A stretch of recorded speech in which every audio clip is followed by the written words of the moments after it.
في جملة سمعناها كتير أوي وإحنا صغيرين، بس قليل أوي اللي فهم معناها صح. القناعة كنز لا يفنى. المشكلة اللي إحنا بنفكرها جملة استهلاكية، بنقولها بس وقت الزنقة. بص تعالى نتكلم بصراحة. هو أنت تعرف حد في العالم كده واخد كل حاجة؟ لو شفت ربنا موسع على حد في الفلوس، غالبا هتلاقي عنده وجع في حتة تانية. يمكن تعبان في جسمه، أو يمكن عياله مش مطمن عليهم، يمكن قلبه فاضي وتعبان من الوحدة. في واحدة كنت أعرفها زمان، كانت دايما بتقول أنا نفسي أتجوز ويبقى عندي عيال، ده الحلم اللي أنا مستنياه من زمان. بس لما اتجوزت جوزها طلع عصبي جدا وحياتها اتحولت لجحيم فعلا. وقالت لي جملة فضلت معلقة في دماغي كتير. قالت أنا كنت فاكرة إن الجواز ده هو نهاية الوحدة بالنسبة لي، بس للأسف طلع بداية وجع جديد.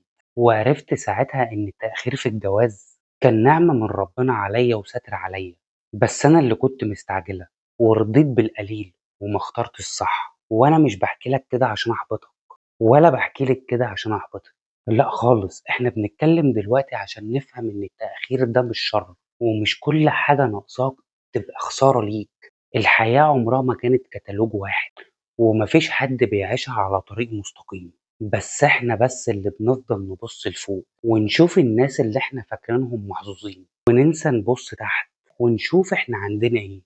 يعني مثلا أنت عندك أهلك بيحبوك، صدقني في ناس تانية بتتمنى حضن الأم أو دعوة من أبوها.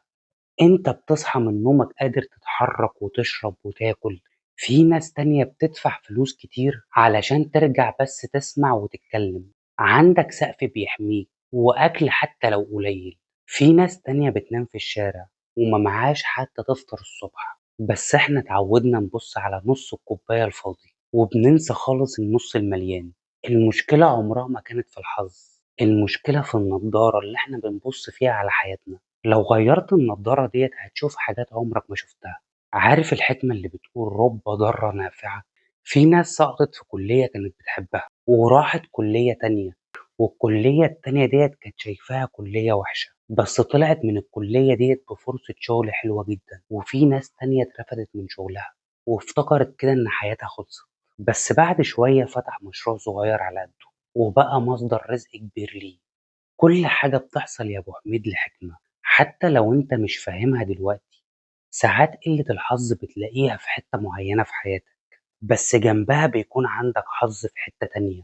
ممكن يكون ما عندكش صحاب، بس بقيت قريب من أهلك وركزت في شغلك وعملت لنفسك كارير. وفي واحدة تانية ربنا مرزقهاش بأطفال، بس بقت أم لكل الأطفال اليتامى اللي موجودة في منطقتها.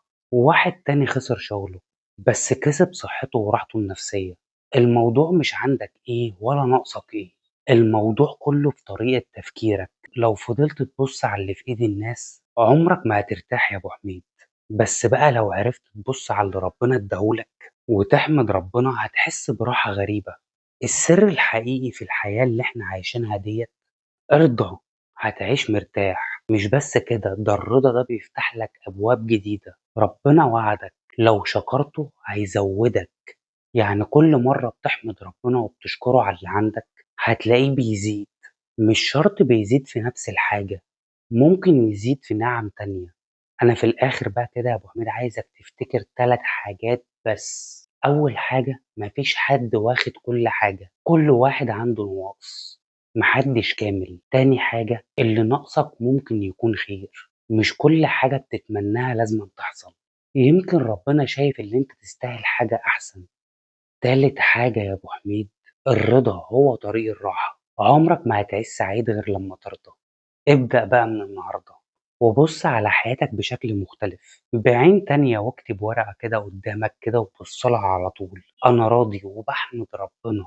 كل مرة تحس إن أنت منحوس أو مش عندك حظ افتكر إن القصة أكبر من كده بكتير، وإن ربنا بيحبك وهيبعتلك اللي ينفعك مش اللي نفسك فيه.